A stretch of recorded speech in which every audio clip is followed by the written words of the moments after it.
Pada suatu hari, di tengah padang rumput yang luas, tinggallah seekor semut bekerja keras bernama Sari dan seekor jangkrik pemalas bernama Jojo.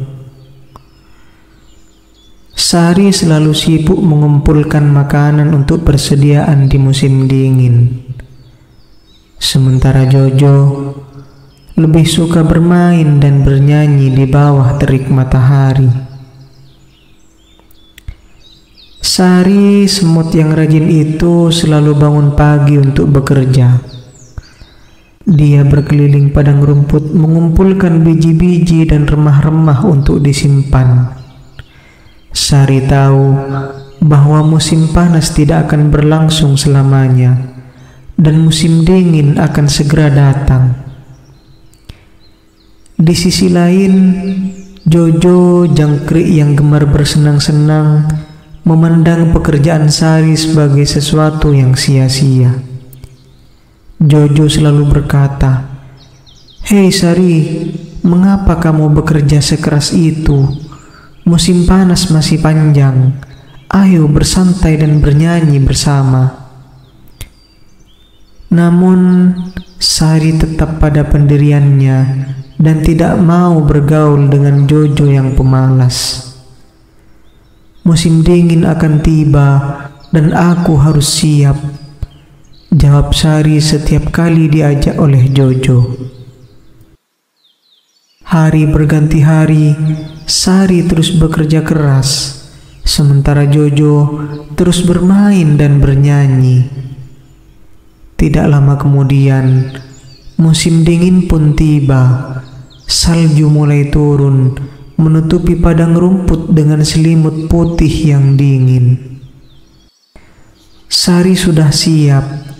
Dia memiliki cukup makanan untuk bertahan selama musim dingin dan bersembunyi dengan nyaman dalam sarang yang hangat yang telah dibangunnya dengan susah payah.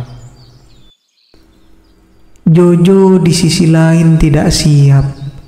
Dia kedinginan dan lapar. Nyanyiannya sudah tidak lagi terdengar karena dia terlalu lemah untuk bersenang-senang. Dalam keputusasaannya, Jojo pergi ke sarang Sari untuk meminta bantuan.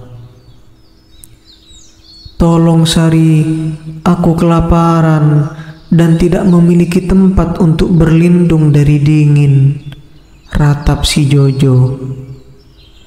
Sari yang memiliki hati yang baik tidak tega melihat Jojo dalam keadaan demikian. Dia mengingatkan Jojo, "Aku telah memperingatimu untuk bersiap-siap, tetapi kamu memilih untuk bermain daripada bekerja."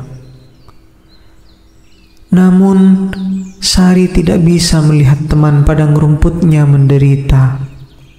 Dia membagikan sedikit makanan yang dia miliki dan mengizinkan Jojo untuk tinggal bersamanya sampai musim dingin usai. Melalui pengalaman ini, Jojo belajar pentingnya persiapan dan kerja keras. Dia berjanji pada dirinya sendiri bahwa begitu musim dingin berlalu, dia akan bekerja sekeras Sari untuk memastikan dia tidak akan terjebak dalam situasi serupa di masa depan. Dan begitulah semut dan jangkrik belajar untuk hidup berdampingan, menghargai kekuatan dari kerja keras, serta kenikmatan dari istirahat dan permainan di waktu yang tepat. Mereka menjadi contoh bagi semua makhluk di padang rumput bahwa keseimbangan dalam kehidupan adalah kunci kebahagiaan.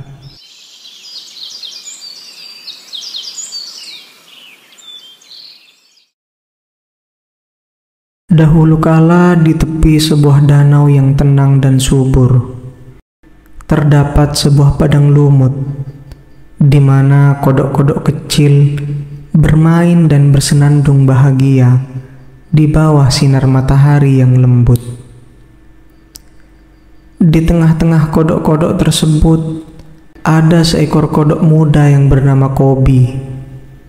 Kobi adalah kodok yang ceria, senang melompat dari satu daun teratai ke daun teratai lainnya, dan sangat dicintai oleh kawan-kawannya. Namun, di bagian lain dari danau yang sama, hiduplah seekor ular besar yang tua dan bijaksana bernama Bolar. Bolar tidak suka kebisingan dan sering merasa terganggu oleh kegembiraan kodok-kodok itu, terutama melompat-lompatnya Kobi yang ceria. Suatu hari, Bolar memutuskan untuk mengajarkan pelajaran kepada kodok-kodok berisik tersebut. Bolar mendekati padang lumut dengan sangat perlahan, tidak terdengar oleh kodok-kodok yang sedang asik bermain. Dia melingkar dan mendesis, sampai Kobi yang tidak menyadari bahaya melompat tepat ke hadapan Bolar.